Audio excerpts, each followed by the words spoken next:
Hello. Tonight I'm going to talk about Transformers Dark of the Moon Optimus Prime model kit. There is no transforming here, so this is just a model kit, as starting off with an exoskeleton, and you go ahead and construct the parts over the exoskeleton.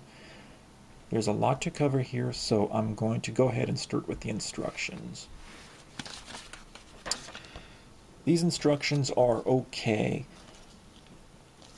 There's a lot of detail-orientated drawings. So,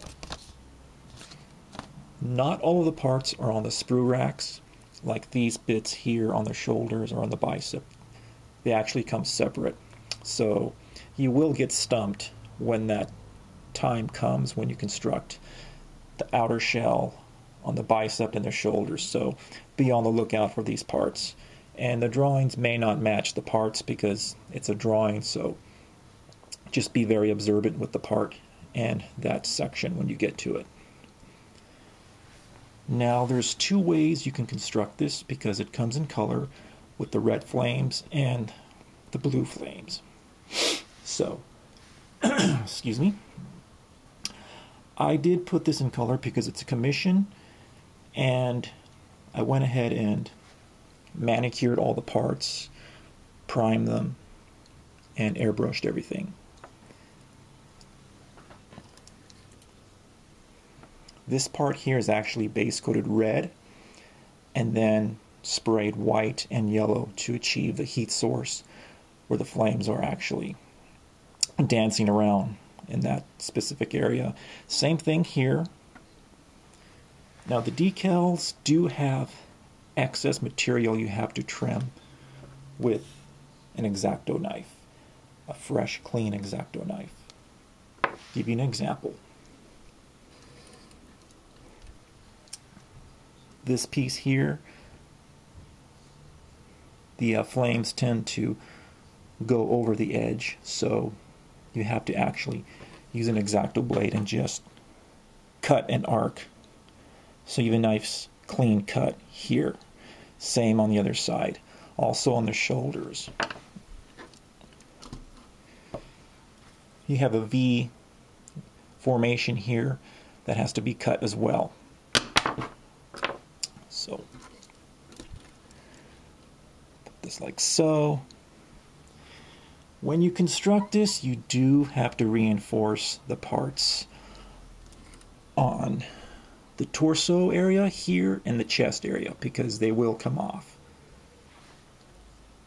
And be very careful where you place your thumb when you're compressing other parts together on this kit. If you do not wish to paint this, you still have to reinforce the parts. Even on the hand here. Let's get an up close on this.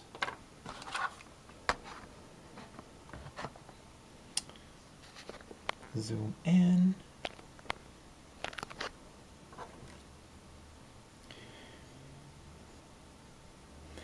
These fingers here will fall off, so be sure to paint them. And the color to use is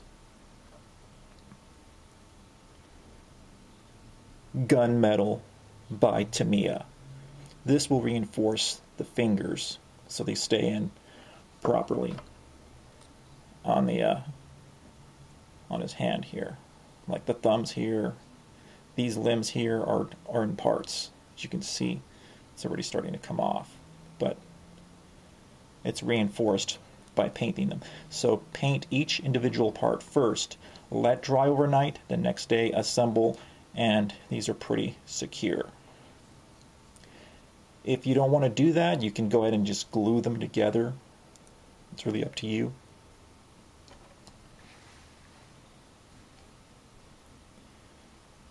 So let's see here. Also, I used,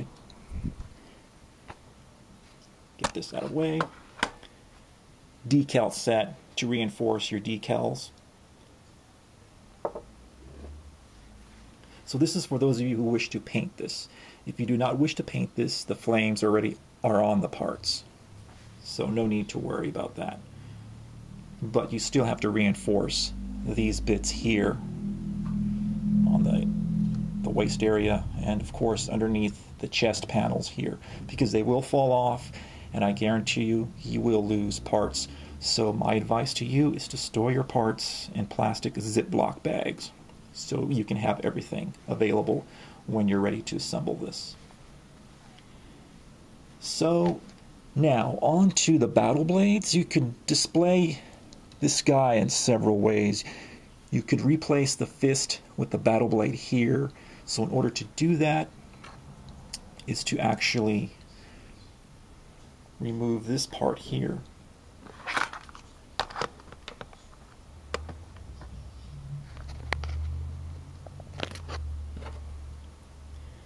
This piece here is going to be replaced with this piece here that has a ball joint, and this is going to plug into the forearm, and it's going to look like this.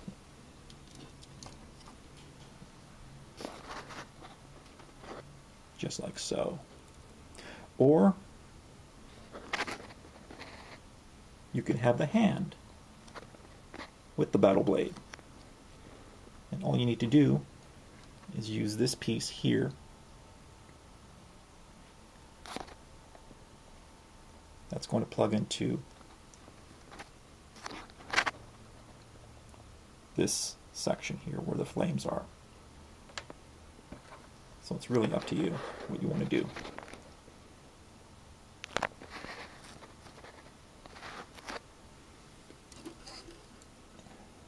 He can do some dynamic posability with this guy.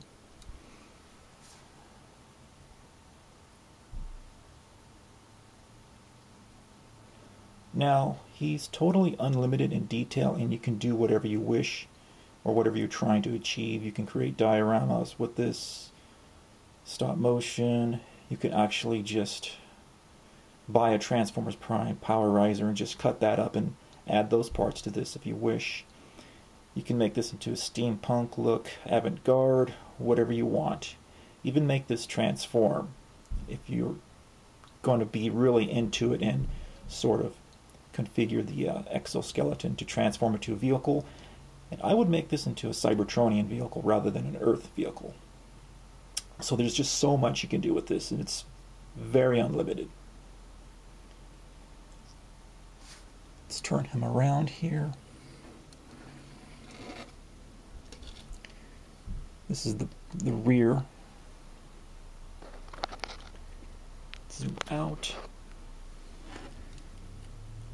These pieces here tend to fall off or actually come off easily, so be very careful. You may want to consider gluing them on, but these are not glued on. The only parts that are not glued on are anything on the arms and the legs. They stay on pretty secure. The only thing that you need to be focused on is basically these parts here that need to be reinforced, and be careful where you place your thumb here. If these back parts do fall off, be sure to be careful not to push your thumb against these rear view mirrors that can snap off easily.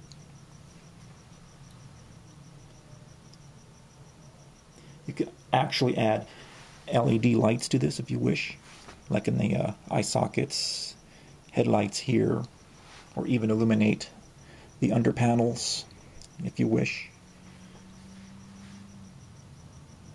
So let's go on to the colors that I've used.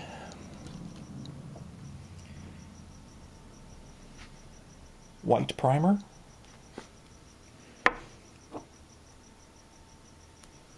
silver,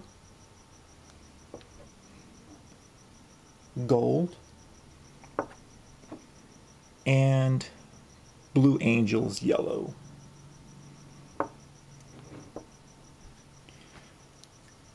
Gunmetal,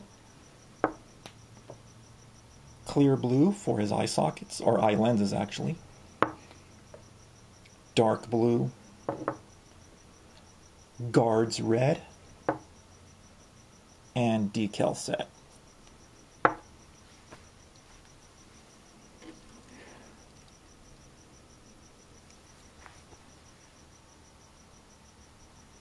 Would I recommend this? Based on my review, it's really up to you.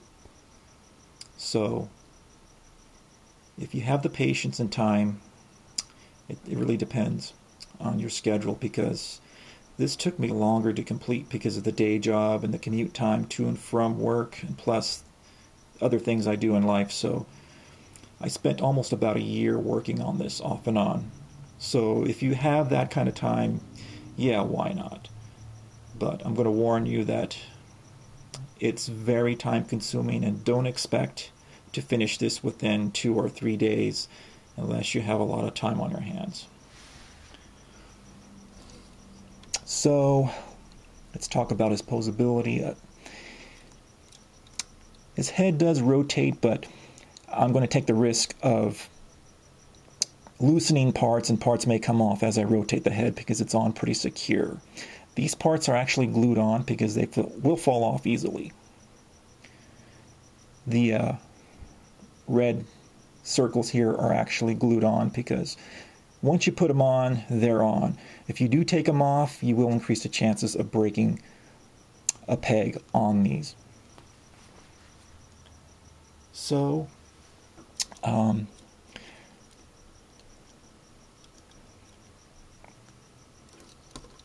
ahead and stand them up here. Now, not everything is in full color. I only concentrated on putting the outer shells in color. I did an experiment by putting parts of the exoskeleton in color, but logically it's just a waste of time. Overall, if you want that steampunk or avant-garde look, you can paint the exoskeleton copper, gold, brass, whatever you wish. You can just turn this into whatever Optimus Prime design you wish. So that wraps it up for now. Until next time, I have another review to do, so take care.